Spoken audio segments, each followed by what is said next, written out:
हर हर महादेव दोस्तों, I hope कि आप लोग अच्छे होंगे और महादेव की कृपा से स्वस्थ होंगे। महादेव आपका कल्याण करे। तो हम फिर से आ गए हैं एक नए एपिसोड में, एक नए अध्याय को लेकर। पिछला अध्याय आपने देखा था 16वां अध्याय। अब हम हैं 17वें अध्याय पर विदेश्वर संहिता के।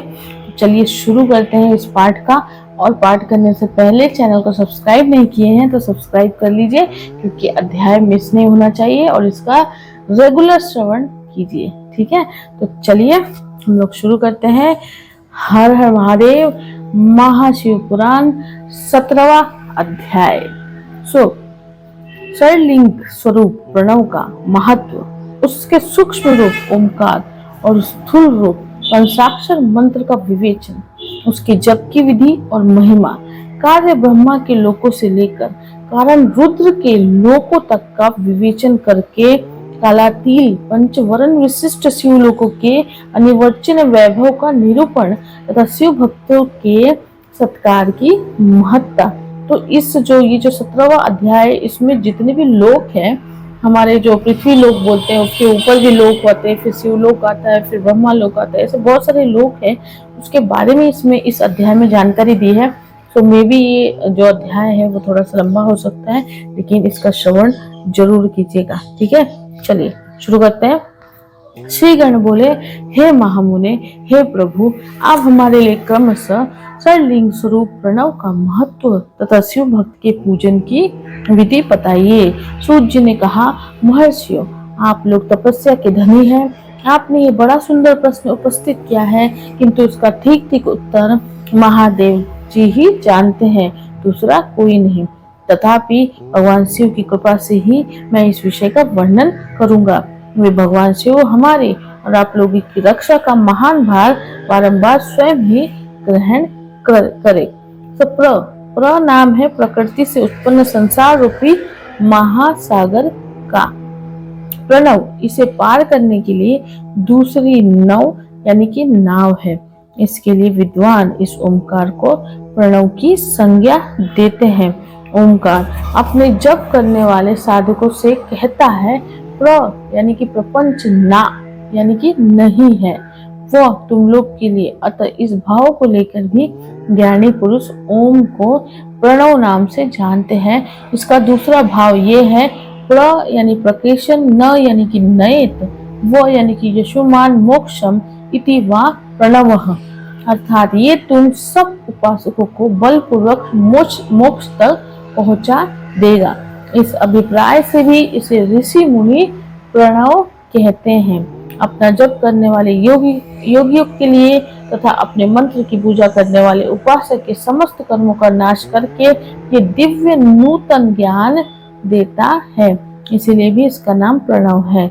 उन माया रहित महेश्वर को ही नव अर्थात नूतन कहते हैं। वह परमात्मा प्रकृष्ट रूप से नव अर्थात शुद्ध रूप से है, इसीलिए प्रणव कहलाते हैं।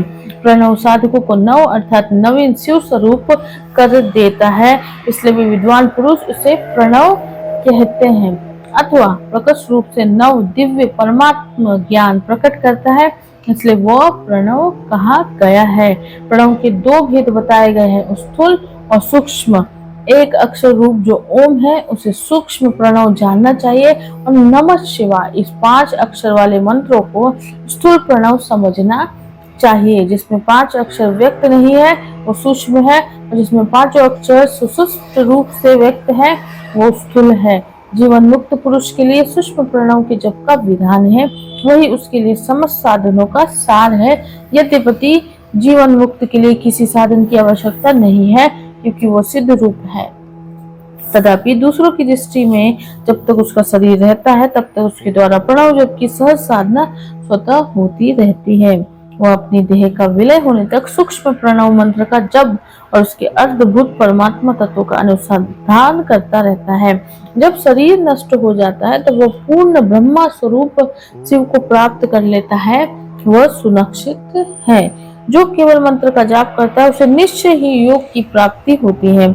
जिसने 36 करोड़ मंत्र का जाप कर लिया हो उसे अवश्य ही योग प्राप्त हो जाता है। सूक्ष्म प्रणव के भी ह्रस्व और दीर्घ के भेद से 2 रूप जानने चाहिए। आकार ओमकार, मकार, बिंदु, नाद, शब्द, काल और कला, इनसे युक्त जो प्रणव है उसे दीर्घ प्रणव कहते हैं। वह योगियों के ही हृदय में स्थित होता है। मकार पर्यंत जो ओम है वो अ, उ, मह इन 3 तत्वों से युक्त है। इसी को ह्रस्व प्रणव कहते हैं। अ शिव है, ओम शक्ति है और मकार इन दोनों की एकता है। वो त्रितरूप रूप है। ऐसा समझकर ह्रस्व प्रणव का जप करना चाहिए। जो अपने समस्त पापों का क्षय करना चाहते हैं उनके लिए इस ह्रस्व प्रणव का जप अत्यंत आवश्यक है। पृथ्वी, जल, तेज, वायु और आकाश ये 5 भूत तथा शब्द है, स्पर्श आदि इनके 5 विषय, ये सब मिलकर 10 वस्तुएं मनुष्य की कामना के विषय है।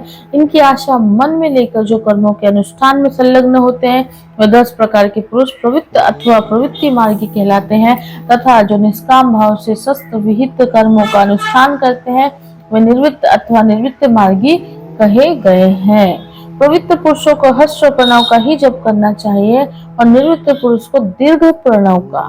व्यक्तियों तथा अन्य मंत्रों के आदि में इच्छा अनुसार शब्द और कला से युक्त प्रणव का उच्चारण करना चाहिए। वेद के आदि में और दोनों संध्याओं की उपासना के समय भी ओमकार का उच्चारण करना चाहिए। प्रणव का 9 करोड़ जप करने से मनुष्य शुद्ध हो जाता है और पुनः 9 करोड़ जप करने से वो पृथ्वी तत्व पर विजय पा लेता है। तत्पश्चात पुनः 9 करोड़ का जप करके वो जल तत्व को भी जीत लेता है और पुनः 9 करोड़ जप करके वो अग्नि तत्व पर विजय पाता है। तदनंतर फिर 9 करोड़ का जप करके वो वायु तत्व पर विजय होता है और फिर 9 करोड़ के जप से आकाश को अपने अधिकार में कर लेता है। इसी प्रकार 9 करोड़ का जप करके वह क्रमशः गंध, रस, रूप, स्पर्श और शब्द पर विजय पाता है। इसके बाद फिर 9 करोड़ का जप करके अहंकार को भी जीत लेता है। सो हे द्विजो, मनुष्य 1000 मंत्रों के जप करने से नित्य शुद्ध होता है। इसके अंतरनंतर अपनी सिद्धि के लिए वो जप किया जाता है। तो इस तरह 108 करोड़ प्रणव का जप करके उत्कृष्ट बोध को प्राप्त हुआ पुरुष शुद्ध योग प्राप्त कर लेता है। शुद्ध योग से युक्त होने पर वो जीवन मुक्त हो जाता है, इसमें संशय नहीं है। सदा प्रणव का जप और प्रणव रूपी शिव का ध्यान करते करते समाधि में स्थित हुआ महायोगी पुरुष साक्षात शिव है, इसमें संशय नहीं है। पहले अपने शरीर में प्रणव के ऋषि, छंद और देवता आदि का न्यास करके फिर जप आरंभ करना चाहिए। अकाराधिक मातृ कार्बनों से युक्त प्रणव का अपने अंगों में न्यास करके मनुष्य ऋषि हो जाता है। मंत्रों की 10 विधि यानी कि संस्कार, मातृ का न्यास तथा सर्वध्व शोधन आदि के साथ संपूर्ण न्यास का फल उसे प्राप्त हो जाता है। प्रवृत्ति तथा प्रवृत्ति निवृत्ति से मिश्रित भाग वाले पुरुषों के लिए स्थूल प्रणव का जप भी अभिष्ट साधक होता है। क्रिया, तप और जप के योग से शिव योगी 3 प्रकार के होते हैं। वे क्रमशः क्रिया योगी होते हैं, तपो योगी और जप योगी कहलाते हैं। जो धन आदि वैभव से पूजा सामग्री का संचय करके हाथ आदि अंगों से नमस्कार आदि क्रिया करते हैं, हुए इष्ट देव की पूजा में लगा रहता है, वो क्रिया योगी कहलाता है। पूजा में संलग्न रहकर जो परिमित भोजन करता हुआ ब्रह्मा इंद्रियों को जीत कर वश में किया रहता है और मन को भी वश में करके परद्रोह आदि से दूर रहता है, वो तप योगी कहलाता है। इन सभी सद्गुणों से युक्त होकर जो सदा शुभ भाव से रहता तथा समस्त काम आदि दोषों से रहित हो, शांत चित्त से निरंतर जप किया करता है, उसे महात्मा पुरुष जप योगी मानते हैं। जो मनुष्य 16 प्रकार के उपचारों से शिव योगी महात्माओं की पूजा करता है, वो शुद्ध होकर सालोक्य आदि के क्रम से उत्तरोत्तर उत्कृष्ट मुक्ति को प्राप्त कर लेता है। हे द्विजो, अब मैं जप योग का वर्णन करता हूँ, आप सब लोग ध्यान देकर सुने। तपस्या करने वाले के लिए जप का उपदेश दिया गया है, क्योंकि वो जप करते करते अपने आप को सर्वथा शुद्ध यानी कि निष्पाप कर लेता है। हे ब्राह्मणों, पहले नमा पद हो, उसके बाद चतुर्थी विभक्ति में शिव शब्द हो तो पंच तत्वात्मक नमः शिवाय मंत्र होता है। इसे शिव पंचाक्षर कहते हैं। ये स्थूल प्रणव रूप है। इस पंचाक्षर के जप से ही मनुष्य संपूर्ण सिद्धियों की प्राप्त कर लेता है। पंचाक्षर मंत्र के आदि में ओंकार लगाकर ही सदा उसका जप करना चाहिए। यदि जो गुरु के मुख से पंचाक्षर मंत्र का उपदेश पाकर जहाँ सुख पूर्वक जीवास किया जा सके, ऐसी उत्तम भूमि पर महीने के पूर्व पक्ष शुक्ल में प्रतिपदा से आरंभ करके कृष्ण पक्ष की चतुर्दशी तक निरंतर जप करता रहे। माघ और भादो के महीने अपना विशिष्ट महत्व रखते हैं। ये समय सब समयों से उत्तम माना गया है। साधक को चाहिए कि वो प्रतिदिन एक बार परिमित भोजन करे, मौन रहे, इंद्रियों को वश में रखे, अपने स्वामी एवं माता पिता की नित्य सेवा करे। इस नियम से रहकर जप करने वाला पुरुष 1000 जप से ही शुद्ध हो जाता है, अन्यथा ये ऋणी होता है। भगवान शिव का निरंतर चिंतन करते हुए पंचाक्षर मंत्र का 5 लाख जप करे। जप काल में इस प्रकार ध्यान करे। कल्याणदाता भगवान शिव कमल के आसन पर विराजमान है। उनका मस्तक श्री गंगा जी तथा चंद्रमा की कला से सुशोभित है। उनकी बाईं जांघ पर आदि शक्ति भगवती उमा बैठी हैं और खड़े हुए बड़े बड़े गण भगवान शिव की शोभा बढ़ा रहे हैं। महादेव जी अपने 4 हाथों में मृत मुद्रा, टंक तथा वर एवं अभय की मुद्राएं धारण किए हुए हैं। इस प्रकार सदा सब पर अनुग्रह करने वाले भगवान सदाशिव का बार बार स्मरण करते हुए हृदय अथवा सूर्य मंडल में पहले उनकी मानसिक पूजा करके फिर पूर्वाभिमुख हो पूर्वोत्तर पंचाक्षरी विद्या का जप करे। उन दिनों साधक सदा शुद्ध कर्म ही करे, जबकि समाप्ति के दिन कृष्ण पक्ष की चतुर्दशी को प्राप्त काल नित्य कर्म संपन्न करके शुद्ध एवं सुंदर स्थान में शौच संतोष आदि नियमों से युक्त होकर शुद्ध हृदय से पंचाक्षर मंत्र का 12,000 जप करे। तपस्या सपनिक 5 ब्राह्मणों को जो श्रेष्ठ एवं से भक्तों वर्णन करे। इनके अतिरिक्त एक श्रेष्ठ आचार्य का भी वर्णन करे और उसे शाम सदाशिव का स्वरूप समझे। ईशान, पुरुष, अघोर, वामदेव तथा सगोजान, इन 5 के प्रतीक स्वरूप श्रेष्ठ और शिव भक्त ब्राह्मणों का वर्णन करने के पश्चात पूजन सामग्री को एकत्र करके भगवान शिव का पूजन आरंभ करे। विधि पूर्वक शिव की पूजा संपन्न करके होम आरंभ करे। अपने ग्रह सूत्र के अनुसार मुखांत कर्म करने की अर्थात परिसमूहन, उपलेपन, उल्लेखन, मृद, उद्धरण और अभ्युक्षण, इन 5 भू संस्कारों के पश्चात वेदी पर स्वामी मुख अग्नि को स्थापित करके कुश कंडिका करने के अनंतर प्रज्वलित अग्नि में आज्य भागात आहुति देकर पश्चात होम का कार्य आरंभ करे।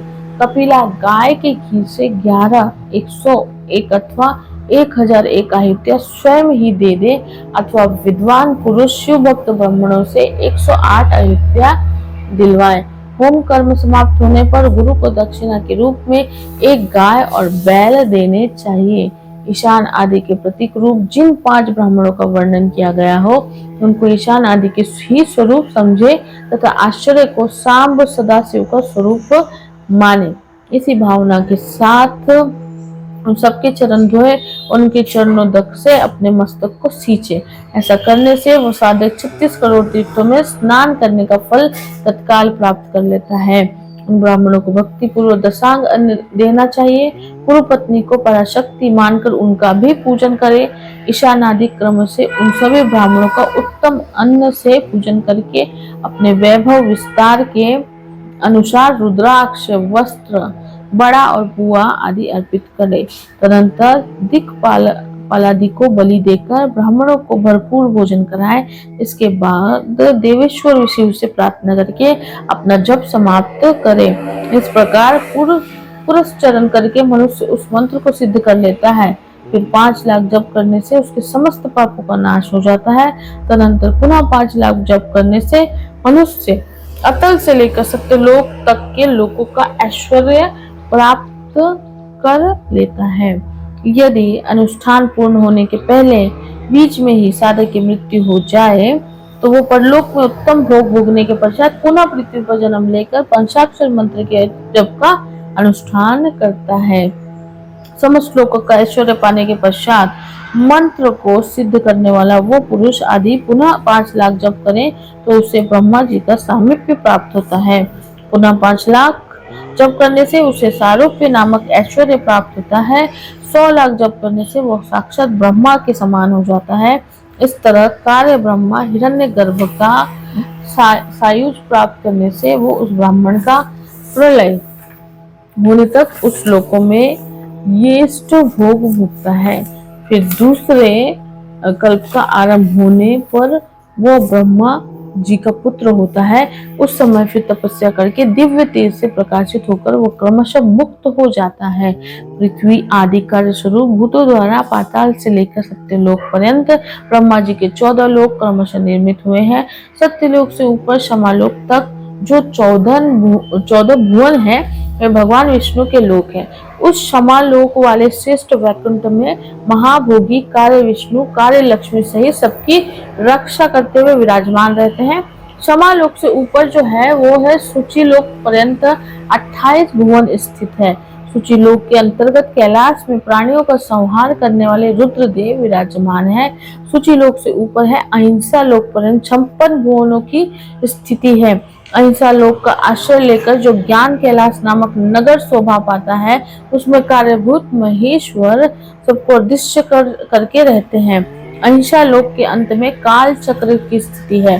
तदंतर कालातीत स्थित है जहाँ काल चक्रेश्वर नामक शिव महेश धर्म का आश्रय लेकर सबको काल से संयुक्त किए रहते हैं। असत्य असुचि हिंसा निर्दयता ये असत्य आदि 4 पाद काम रूप धारण करने वाले शिव के अंश है। नास्तिकता युक्त लक्ष्मी दुसंग वेद ब्रह्मा शब्द क्रोध का संग कृष्ण वर्ण ये महामहिष के रूप वाले हैं। यहाँ तक महेश्वर के विराट स्वरूप का वर्णन किया गया। वहीं तक लोगों का तिरोधान अथवा लय होता है। उसके नीचे कर्मों का भोग है और उसके ऊपर ज्ञान का भोग है। उसके नीचे कर्म माया है और उसके ऊपर ज्ञान माया।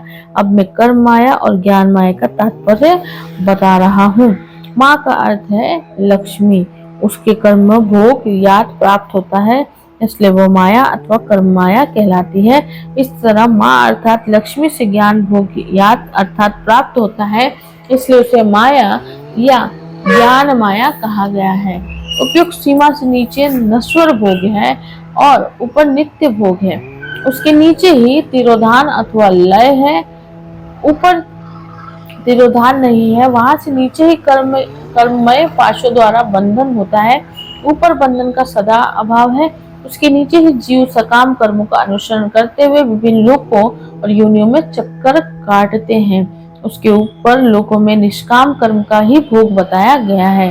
बिंदु पूजा में तत्पर रहने वाले उपासक वहां से नीचे के लोकों में ही घूमते हैं। उसके ऊपर तो निष्काम भाव से शिवलिंग की पूजा करने वाले उपासक ही जाते हैं। उसके नीचे शिव के अतिरिक्त अन्य देवताओं की पूजा करने वाले घूमते रहते हैं। जो एकमात्र शिव की ही उपासना में तत्पर है वो उसके ऊपर के लोकों में जाते हैं। वहां से नीचे जीव कोटि और ऊपर ईश्वर कोटि है।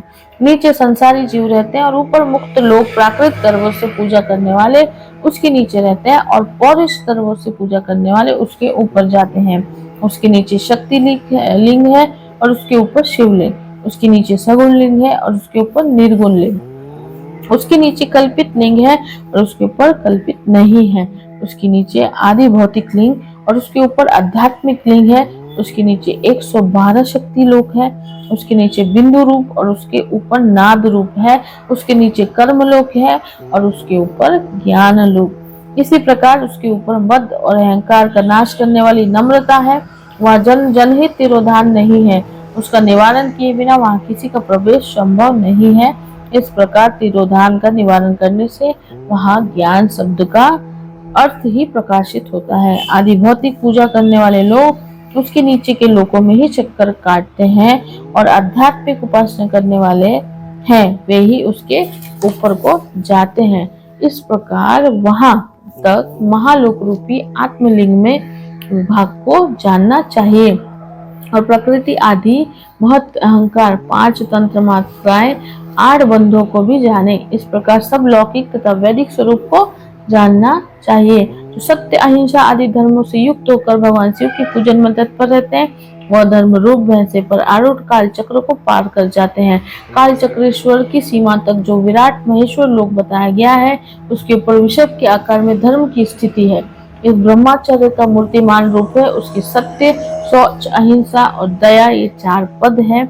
वो शिवलोक के आगे स्थित है। क्षमा उसके सिंह है, शम उसके कान है, अवेदन वेद ध्वनि रूपी शब्द से विभूषित है। असिकता उसके दोनों नेत्र है। निश्वास ही उसकी श्रेष्ठ बुद्धि एवं मन है। क्रिया आदि धर्म रूपी जो वृषभ है वे कारण आदि में सर्वदा स्थित है, ऐसा जानना चाहिए। उस क्रिया रूप विभाकर धर्म पर कालांतिक शिव आरूढ़ होते हैं। ब्रह्मा, विष्णु और महेश्वर की जो अपनी अपनी आयु है उसी को दिन कहते हैं। जहाँ धर्म रूपी वृषभ की स्थिति है उसके ऊपर न दिन है न रात्रि, और वहाँ जन्म मरण आदि भी नहीं है। फिर कारण स्वरूप ब्रह्मा के भी कारण सत्य लोक पर्यंत 14 लोक स्थित है जो 5 भौतिक गंध आदि से परे हैं। उनकी सनातन स्थिति है, सूक्ष्म गंध ही उनका स्वरूप है। इसके ऊपर कारण रूप विष्णु के 14 लोक स्थित है। उनसे भी ऊपर फिर कारण रूपी रुद्र के 28 लोक की स्थिति मानी गई है। फिर उनसे भी ऊपर है कार्णेश शिव के 56 लोक विद्यमान है। तदंतर शिव सम्मत ब्रह्मचर्य लोक है और वही 5 आवरण से युक्त ज्ञानमय कैलाश है। वहां पर 5 मंडलों, 5 ब्रह्म कलाओं और आदि शक्ति से संयुक्त आदि लिंग प्रतिष्ठित है। उसे परमात्मा शिव का शिवालय कहा गया है। वही पराशक्ति से युक्त परमेश्वर शिव निवास करते हैं। वे सृष्टि, पालन, संहार, तिरोभाव और अनुग्रह इन 5 कृत्यों में प्रवीण है। उनका शिव विग्रह सच्चिदानंद स्वरूप है। वे सदा ध्यान रूपी धर्म में ही स्थित रहते हैं और सदा सब पर अनुग्रह किया करते हैं। वे स्वात्मा राम है और समाधि रूपी आसन पर आसीन हो सुशोभित होते हैं। कर्म एवं ध्यान आदि का अनुष्ठान करने से क्रमशः साधन पथ में आगे बढ़ने पर उनका दर्शन साध्य होता है। नित्य नियमित आदि कर्मों द्वारा देवताओं का यजन करने से भगवान शिव के समाराधन कर्म में मन लगता है। क्रिया आदि जो शिव संबंधी कर्म है उनके द्वारा शिव ज्ञान सिद्ध करे। जिन्होंने शिव तत्व का साक्षात्कार कर लिया है अथवा जिन पर शिव की कृपा दृष्टि पड़ चुकी है वे सब मुक्त ही है, इसमें संशय नहीं है। आत्म स्वरूप से जो स्थिति है वही मुक्ति है। एकमात्र अपनी आत्मा में रमण या आनंद का अनुभव करना ही मुक्ति का स्वरूप है। जो पुरुष क्रिया तब जप, ज्ञान और ध्यान रूपी धर्मों में परिभाषित स्थित है वो शिव का साक्षात्कार करके स्वात्मत्व स्वरूप मोक्ष को भी प्राप्त कर लेता है। जैसे सूर्य अपनी किरणों से अशुद्धि को दूर कर देते हैं, उसी प्रकार कृपा करने में कुशल भगवान शिव अपने भक्त के अज्ञान को मिटा देते हैं। अज्ञान की निवृत्ति हो जाने पर शिव ज्ञान स्वयं प्रकट हो जाता है। शिव ज्ञान से अपना विशुद्ध स्वरूप आत्मारामत्व प्राप्त होता है और आत्माराम तत्व की समयिक सिद्धि हो जाने पर मनुष्य कृत्य हो जाता है। शिव मंत्र का 100 लाख जप करने से ब्रह्मा पद की प्राप्ति होती है और फिर 100 लाख जप करने से विष्णु पद प्राप्त होता है। तो पुनः 100 लाख शिव मंत्र का जप करने से रुद्र पद प्राप्त होता है। उसके बाद फिर 100 लाख जप करने पर ऐश्वर्यमय पद की प्राप्ति होती है। फिर इसी प्रकार समयक रूप से जप करने पर शिवलोक के आदिभूत अर्थात शिवलोक के आधारभूत निर्माता काल चक्र को प्राप्त किया जाता है। ये काल चक्र पंच कर्मों से युक्त है जो एक के पश्चात एक में स्थित है। सृष्टि और मोह से युक्त ब्रह्मा चक्र, भोग तथा मोह से युक्त वैष्णव चक्र, कोप एवं मोह से युक्त रौद्र चक्र, भ्रमण से युक्त ईश्वर चक्र और ज्ञान तथा मोह से युक्त शिव चक्र है। ऐसा इन 5 चक्रों के विषय में बुद्धिमान का कहना है। पुनः 10 करोड़ शिव मंत्र का जाप करने पर के कारण ब्रह्मा का पद प्राप्त होता है। तदनंतर 10 करोड़ जप करने से ऐश्वर्य युक्त पद की प्राप्ति होती है। इस प्रकार क्रमशः जप करता हुआ प्राणी महान ओजस्वी विष्णु के पद को प्राप्त कर पुनः उसी क्रम से जपता हुआ महात्माओं की उस ऐश्वर्य पद को प्राप्त करता है।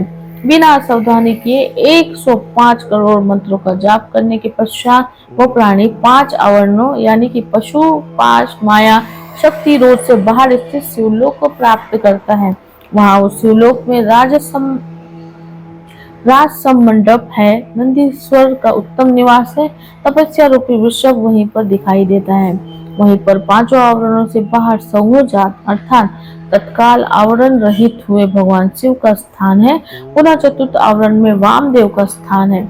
उसके पश्चात तृतीय आवरण में अघोर शिव का दूसरे आवरण में सांब शिव का मंगलमय तथा प्रथमा आवरण में ईशान शिव का निवास स्थान है। उसके पश्चात पंचम मंडप है जहाँ ध्यान और धर्म का निवास रहता है। तदनंतर चतुर्थ मंडप है, वहां पर चंद्रशेखर की मूर्ति से युक्त भगवान बलिनाथ का वास स्थान है जो पूर्ण अमृत को प्रदान करने वाला है। तृतीय मंडप में सोमस्कंदा परम निवास स्थान है। उसके पश्चात द्वितीय मंडप है आस्तिक लोग जिसे नित्य मंडप कहते हैं। प्रथम मंडप में मूल माया का स्थान है, वहां पर अत्यंत शोभा वास करती है। उसके परे गर्भ ग्रह है जहाँ पर शिव का लिंग स्थान है। नंदी स्थान के पश्चात शिव के वैभव को कोई नहीं जान सकता। नंदीकेश्वर गर्भगृह से बाहर रहकर शिव के पंचाक्षर मंत्र की उपासना करते हैं। इस प्रकार गुरु परंपरा से नंदीकेश्वर और सनंत कुमार के संवाद की जानकारी मुझे हुई है। उसके पश्चात का परम रहस्य स्वयं स्वेद है जिसका अनुभव स्वयं शिव करते हैं। आसक्ति जनों का कहना है कि साक्षात शिव की कृपा से ही शिवलोक के ऐश्वर्य को लोग जान सकते हैं, अन्यथा असंभव है। इस प्रकार से शिव का साक्षात्कार प्राप्त कर जितेंद्र ब्राह्मण मुक्त हो जाते हैं, अर्थात मोक्ष को प्राप्त कर लेते हैं। अब मैं अन्य क्षत्रिय आदि वर्णों के विषय में कहूंगा, उसे आदर पूर्वक आप सब सुने। यदि ब्राह्मण को आयु प्राप्त करने की इच्छा है तो उसे गुरु के द्वारा बताए गए उपदेश के अनुसार इस शिव के पंचाक्षर मंत्र का विधि पूर्वक 5 लाख जप करना चाहिए। यदि स्त्रीत्व अथवा स्त्री योनि से मुक्त होना चाहती है तो वो भी 5 लाख पंचाक्षर मंत्रों का जप करे। उन मंत्रों के प्रभाव से पुरुष का जन्म लेकर वो क्रमशः मुक्त हो जाती है। क्षत्रिय 5 लाख मंत्रों का जप करके क्षत्रिय को दूर कर लेता है, अर्थात क्षत्रिय वर्ण में रहने वाले गुणों से वो मुक्त हो जाता है। तदनंतर पुनः 5 लाख मंत्रों का जप करने पर वो ब्राह्मण हो जाता है। फिर उतने ही मंत्रों के रूप से मंत्र सिद्धि प्राप्त हो जाती है। अतः पश्चात उसी क्रम से 5 लाख मंत्रों का जप करने पर वो मनुष्य मुक्त हो जाता है। वैश्व 5 लक्ष मंत्रों का जप करने से अपने वैश्यत्व गुण का जप परित्याग कर देता है। पुनः 5 लक्ष मंत्र का जप करने पर वो मंत्र क्षत्रिय कहलाने का अधिकारी हो जाता है। उसके बाद 5 लाख मंत्रों का जप करने से क्षत्रिय तत्व को दूर कर देता है। तदनंतर पुनः 5 लक्ष मंत्र का जप करके मंत्र ब्राह्मण कहलाने का अधिकारी हो जाता है। इसी प्रकार शूद्र भी मंत्र के अंत में नमः शब्द लगाकर यदि 25 लाख मंत्रों का जप करता है तो वो शूद्र मंत्र विप्र तत्व को प्राप्त द्विज ब्राह्मण हो जाता है। चाहे स्त्री हो अथवा पुरुष, ब्राह्मण हो या अन्य कोई वर्ण हो, पंचाक्षर मंत्र का जप करने से सभी शुद्ध हो जाते हैं। जो कामना पूर्ति के लिए आतुर है उसे चाहिए कि वो नमक को आदि अंत में लगाकर शिव मंत्र का सदैव जप करता रहे। स्त्रियों तथा शूद्रों के लिए मंत्र जप का जैसे स्वरूप कहा गया है उसी के अनुसार गुरु को भी चाहिए कि वो उसे निर्देश दे। साधकों को चाहिए कि वो 5 लाख जप करने के पश्चात भगवान शिव की प्रसन्नता के लिए महाअभिषेक एवं नैवेद्य निवेदन करके शिव भक्तों का पूजन करें। शिव भक्त की पूजा से भगवान शिव बहुत प्रसन्न होते हैं। शिव और उनके भक्त में कोई भेद नहीं है, वे साक्षात शिव स्वरूप होते हैं। शिव स्वरूप मंत्र को धारण करके वो शिव ही हो जाता है। शिव भक्त का शरीर शिव स्वरूप ही है, अतः उसकी सेवा में तत्पर रहना चाहिए। जो शिव के भक्त हैं वे लोक और वेद की सारी क्रियाओं को जानते हैं। जो क्रम से जितना जितना शिव मंत्र का जाप कर लेता है उसके शरीर को उतना शिव का सामीप्य प्राप्त हो जाता है, इसमें संशय नहीं है। शिव भक्त स्त्री का रूप देवी पार्वती का ही स्वरूप है। वह जितना मंत्र जपती है उसे उतना ही देवी का सानिध्य प्राप्त होता जाता है। बुद्धिमान व्यक्ति को शिव का पूजन करना चाहिए, इससे वो साक्षात मंत्र स्वरूप हो जाता है। साधक स्वयं शिव स्वरूप होकर पराशक्ति का पूजन करे। शक्ति वेर यानी कि मूर्ति तथा लिंग का चित्र बनाकर अथवा मिट्टी आदि से इनकी आकृति का निर्माण करके प्राण प्रतिष्ठा पूर्वक निष्कपट भाव से इनका पूजन करके शिवलिंग को शिव मानकर अपने को शक्ति रूप समझकर शक्ति लिंग को देवी और अपने को शिव स्वरूप समझकर शिवलिंग को नाद रूप तथा शक्ति को बिंदु रूप मानकर परस्पर सटे हुए शक्ति लिंग और शिवलिंग के प्रति उप प्रधान और प्रधान की भावना रखते हुए जो शिव और शक्ति का पूजन करता है वह मूल रूपी भावना करने से कारण शिव रूपी है। शिव भक्त शिव मंत्र रूप होने के कारण शिव के ही स्वरूप है। जो 16 उपचारों से उनकी पूजा करता है उसे अभीष्ट वस्तु की प्राप्ति होती है। जो शिवलिंगों उपासक शिव भक्ति सेवा आदि करके उसे आनंद प्रदान करता है, उस विद्वान पर भगवान शिव बड़े प्रसन्न होते हैं। 5, 10 या 100 शताधिक शिव भक्तों को बुलाकर भोजन आदि से द्वारा पत्नी सहित उनका सदैव समादर करे। धन में, देह में और मंत्र में शिव भावना रखते हुए उन्हें शिव और शक्ति का स्वरूप जानकर निष्कपट भाव से उनकी पूजा करें। ऐसा करने वाला पुरुष शिव शक्ति स्वरूप होकर इस भूतल पर फिर जन्म नहीं लेता। शिव भक्ति नाभि के नीचे का भाग ब्रह्मा का शिव भक्त की नाभि के नीचे का भाग ब्रह्मा भाग तथा नाभि के ऊपर कंठ पर्यंत तक का भाग विष्णु भाग और मुख जो शिव लिंग स्वरूप कहा गया है। मृत्यु के पश्चात जिनका दाहादी संस्कार हुआ हो अथवा जो दाहादी संस्कार से रहित हो, उन पितरों के उद्देश्य से शिव को ही आदिपति पितर मानकर उनकी पूजा करनी चाहिए। पुनः आदि माता शिव की शक्ति की पूजा कर शिव भक्तों का पूजन करना चाहिए। ऐसा करने वाला पुरुष मरने के पश्चात क्रमशः लोक को प्राप्त करता है। अनंतर उसे मुक्ति प्राप्त हो जाती है। 10 क्रियावान पुरुषों से युक्त योगियों की अपेक्षा एक तपोयुक्त प्राणी श्रेष्ठ है। 100 तपोयुक्त तपस्वियों की अपेक्षा एक जपयुक्त जापक विशिष्ट है। सहस्त्र जपयुक्त जापकों की अपेक्षा एक शिव ज्ञानी का विशेष महत्व है। 1,00,000 शिव ज्ञानियों से शिव का ध्यान करने वाला एक ध्यानी श्रेष्ठ है और करोड़ ध्यानियों की अपेक्षा शिव के लिए एक समाधिस्थ श्रेष्ठ है। इस प्रकार उत्तरोत्तर विशिष्ट क्रम की जानने वाली पूजा से प्राप्त फल में विशिष्टता आ जाती है, जिसको जानना विद्वानों के लिए भी कठिन है। इस कारण से शिव भक्ति की महिमा को कौन मनुष्य जान सकता है? जो मनुष्य शिव शक्ति और शिव भक्तों की पूजा भक्ति पूर्वक करता है वो शिव स्वरूप होकर सदैव कल्याण को प्राप्त करता है। जो ब्राह्मण इस वेद सम्मत अध्याय को अर्थ सहित पढ़ता है वो शिव ज्ञानी होकर शिव के साथ आनंद प्राप्त करता है। हे मुनीश्वर, विद्वान पुरुष को चाहिए कि वह अध्याय वो शिव भक्तों को सुनाए। हे बुद्धजनों, ऐसा करने से भगवान शिव की कृपा से उनका अनुग्रह प्राप्त हो जाता है। इस प्रकार श्री शिव महापुराण के अंतर्गत प्रथम विद विश्व संहिता में प्रणवयुक्त पंचाक्षर मंत्र का महत्व वर्णन नामक 17वां अध्याय पूर्ण हुआ। इस जो 17वां अध्याय था ये थोड़ा सा लंबा इसलिए था क्योंकि इसमें जितने भी लोक हैं उनका मेंशन किया हुआ है। जितने भी लोक हैं, शिवलोक ब्रह्मालोक से भी ऊपर जितने लोक हैं, और इसमें स्पेशली जो प्रणव है यानी कि ओम जो है, ओम का महत्व इसमें बताया गया है। ओम नमः शिवाय का महत्व इसमें बताया गया है, उसकी उत्पत्ति इसमें बताई गई है और लोकों का और कितना जाप करने से क्या फल मिलता है उस फल को इसमें डिटेलिंग करके बताया हुआ है। तो ये था 17 अध्याय। तो आई होप कि आपको समझ में आया होगा, और अगर नहीं भी समझ में आया तो जरूर हमें कमेंट करिएगा और इसे श्रवण जरूर करिएगा, क्योंकि श्रवण मात्र से आपको बहुत मतलब आपके जितने भी विचलित होते हैं ना, आप या परेशान होते हैं या कोई भी प्रॉब्लम होती है, इसका इलाज इसमें है। तो आप इसे जरूर श्रवण कीजिएगा और अपनी भावनाएं कमेंट में लिखना मत भूलिएगा। तो मिलेंगे फिर से अगले एपिसोड में हम दूसरे अध्याय में। तब तक के लिए अपना बहुत बहुत ख्याल रखिए। हर हर महादेव।